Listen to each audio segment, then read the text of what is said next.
rain that morning was relentless, that gray curtain blurring the winding country road as Clara's small truck crawled toward the past. She was heading to her late grandmother's house, a place she hadn't stepped foot in since she was a child. The squeak of the wipers was the only rhythm in the suffocating silence, broken by the crackle of radio static. Memories flickered her grandmother's voice, a soft hum, the faint powdery smell of lavender. And the dolls. Hundreds of porcelain dolls, their glass eyes following her from every room, haunting her even then. Now, the old Victorian house was hers. She parked in front of a rusted gate, fog coiling around her ankles like a cold welcome. The house loomed ahead, its windows like dark, watching eyes. Every step on the wooden porch moaned under her boots, a protest against her return. Inside, the air was cold, still, and thick with the scent of dust and age. The furniture wore white sheets like shrouds, but it was the dolls she saw first. Dozens of them, frozen mid-stare, lined up on every available surface, their silence more deafening than a scream. She tried to laugh, the sound swallowed by the stillness. Still creepy as hell, Grandma. As she started upstairs, a clatter from behind made her jump. A small doll had fallen from a shelf, landing face down on the floorboards. She turned slowly, her heart thumping a nervous beat. "Just old wood," she whispered, trying to convince herself. But when she picked it up, its painted blue eyes seemed darker, deeper than before, almost alive. Night fell fast and hard. While unpacking boxes in the attic, Clara's hands found something large hidden under a white sheet. She pulled the cloth away and gasped. It was a dollhouse, almost chest high, carved with breathtaking detail. It was an exact replica of the house she was in, down to the faded wallpaper and the placement of the shrouded furniture. And there, sitting in the tiny living room, was a miniature doll that looked exactly like her grandmother. Her pulse quickened, but she forced a shaky laugh. "You really were something else, Grandma." That night, a whisper woke her, soft, slow, like a secret being shared. It seemed to come from upstairs. Grabbing her phone for light, she crept out of bed. Each step on the staircase creaked, announcing her approach. The whisper grew louder, splitting into overlapping voices, children's voices, light and chilling. Her breath fogged in the cold air. Reaching the attic, her phone's beam caught something strange. The dollhouse was glowing, a faint, soft light from within, though no moonlight touched it. She peered inside. Grandmother doll was gone. Suddenly, the whispering stopped. The attic fell dead quiet. As she turned to leave, something small scurried across the floor in the corner of her eye. She swung the light around, heart hammering against her ribs. There was nothing there, just rows and rows of porcelain faces, all staring. The next morning, she blamed it all on exhaustion and a vivid imagination. But when she went to the kitchen to make coffee, her stomach dropped. There, on the kitchen table, sat the tiny grandmother doll. It was now holding a miniature teacup, and its painted mouth seemed wider, cracked into a faint, knowing smile. Clara snatched it up, her hand trembling, shoved it into a drawer, and slammed it shut. Later, while cleaning, she found an old journal tucked beneath her grandmother's bed. The handwriting was shaky, rushed. Pages were filled with sketches of dolls and strange, cryptic notes. Their souls must be protected. The house mirrors life, and the one that made her skin crawl. The dollhouse is the bridge. Clara frowned, a chill running down her spine. What does that even mean? That night, drawn by a force she couldn't explain, she went back to the attic. Her heart pounded a frantic rhythm against her ribs. The dollhouse sat quietly in the center of the room, as if waiting for her. She crouched down, her breath held tight in her chest, and peered inside. There, in the miniature version of her own bedroom, stood a tiny doll she had never seen before. It wore her clothes. It had her hair. It looked just like her. Her hand shaking, she reached in and picked it up.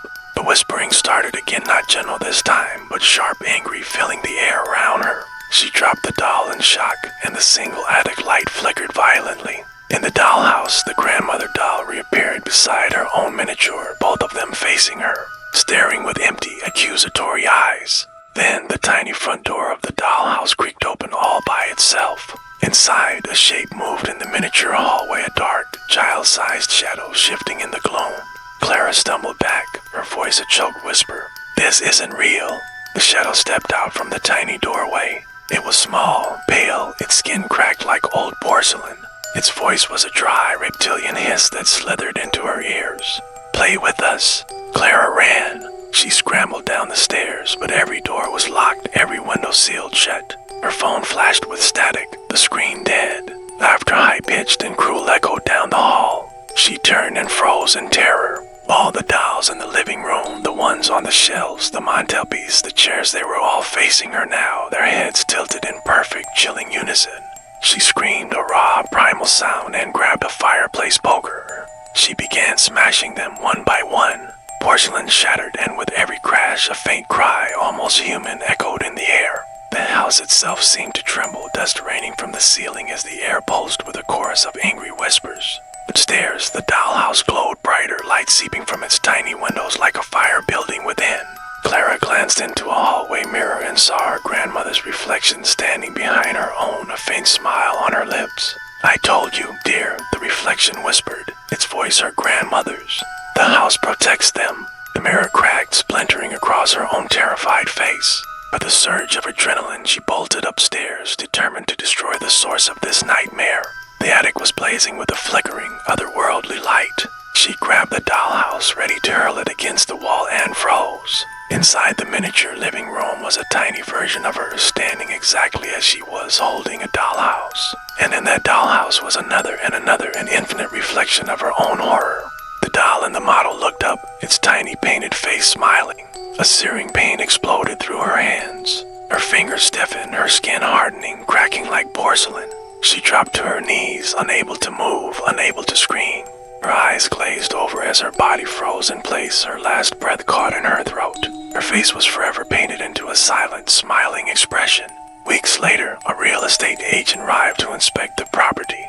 The house smelled faintly of lavender and dust. He walked through the quiet halls, muttering to himself, "What a strange place." In the living room, he stopped. On a shelf, nestled among dozens of old porcelain dolls, sat a new one, a young woman with dark hair and a cryptic half-smile. In her unmoving porcelain hands, she held a tiny, perfect dollhouse. He chuckled nervously. Creepy old lady must have really loved dolls. As he turned to leave, faint, childlike laughter echoed softly through the air. The dolls on the shelves shifted ever so slightly, their glass eyes glinting in the dim light. Upstairs, the attic door creaked open on its own, revealing the glowing dollhouse waiting patiently. The whispers began again, quiet at first, then rising in a haunting chorus. Somewhere in the dark, a gentle voice murmured, "The house keeps them all. And now, it keeps her too." Camera fades, settling on the window where the new doll sits smiling, unblinking, her porcelain hand resting against the cold glass, waiting for the next visitor to arrive. Because once you hear the whispers, you never leave.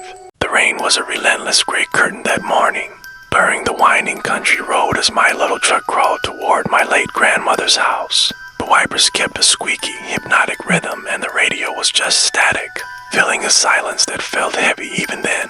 I hadn't been back here since I was a kid. The memory of Grandma's voice, the faint scent of lavender, and the hundreds of porcelain dolls that filled every single room. They haunted me even back then. Now, this old Victorian house was mine. I parked in front of the rusted gate.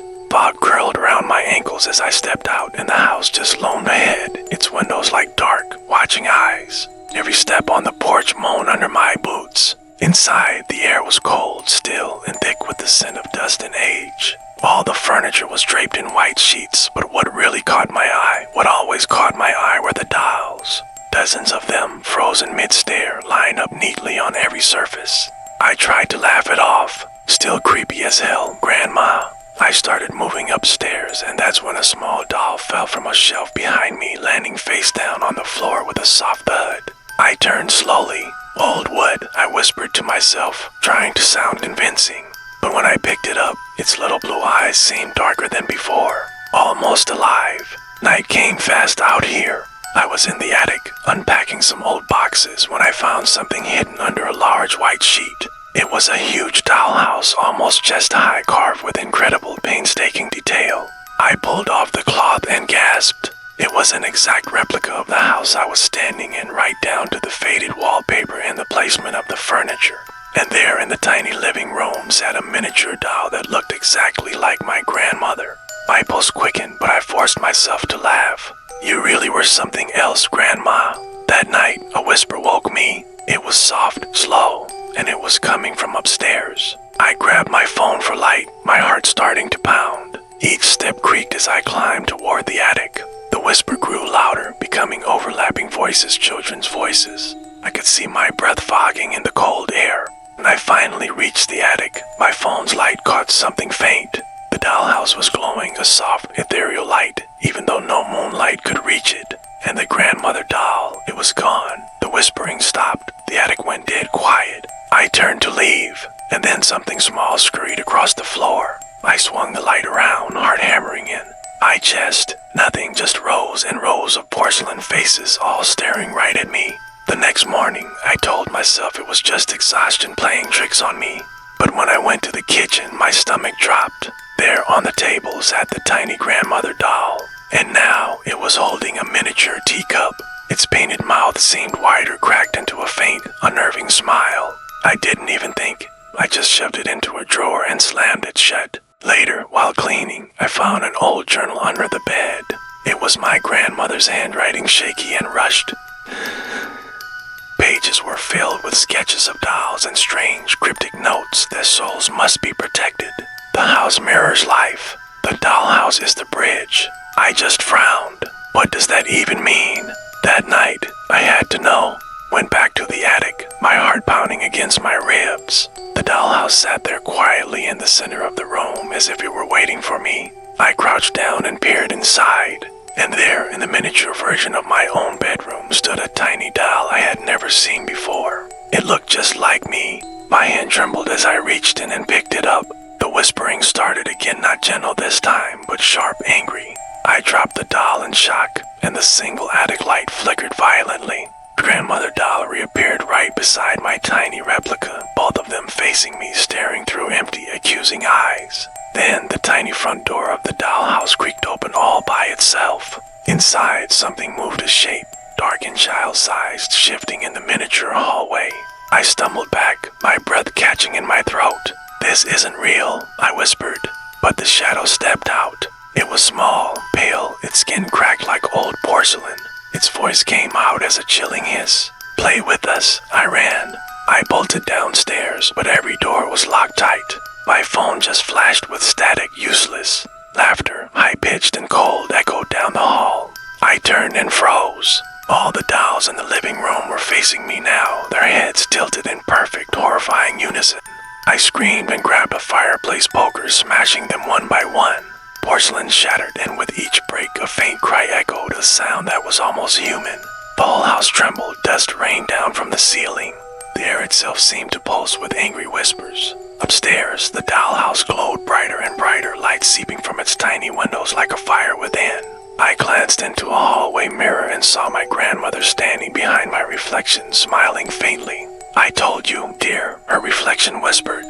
"The house protects them." The mirror cracked, splintering across her face. That was it. I had to destroy the dollhouse. I bolted back upstairs. The attic was blazing with a flickering, unnatural light. I grabbed the dollhouse, ready to throw it, to smash it, and froze. Inside the miniature living room was a tiny version of me, standing exactly as I was, holding an even tinier dollhouse. The doll in that model looked up and smiled. A searing pain exploded through my hands. My fingers stiffened, my skin hardening, cracking like porcelain. I dropped to my knees, unable to move, unable to scream. My eyes glazed over as my body froze in place, my last breath caught in my throat. My face was forever painted into a silent, smiling expression. Weeks later, a real estate agent arrived. The house smelled faintly of lavender and dust. He walked through the quiet halls, muttering, "What a strange place." In the living room, he stopped. On a shelf, among dozens of dolls, sat a new one. A young woman with dark hair and a half-smile. In her delicate porcelain hands, she held a tiny dollhouse. He chuckled nervously. Creepy old lady must have loved dolls. As he turned to leave, faint laughter echoed softly through the air. The dolls shifted, just slightly, their eyes glinting in the dim light. Upstairs, the attic door creaked open on its own, revealing the glowing dollhouse waiting patiently for someone new. The whispers began again. The walls seemed to breathe, and somewhere in the dark, a gentle voice murmured, "The house keeps them all, and now it keeps her too." Outside, the rain began again, steady and cold. The camera fades out, settling on the window where the new doll sits smiling, unblinking, her porcelain hand resting against the glass, waiting, because once you hear the whispers, you never leave. Thanks for watching. If you enjoyed this story, don't forget to like, subscribe, and hit that notification bell so you don't miss our next descent into the dark. Stay safe out there.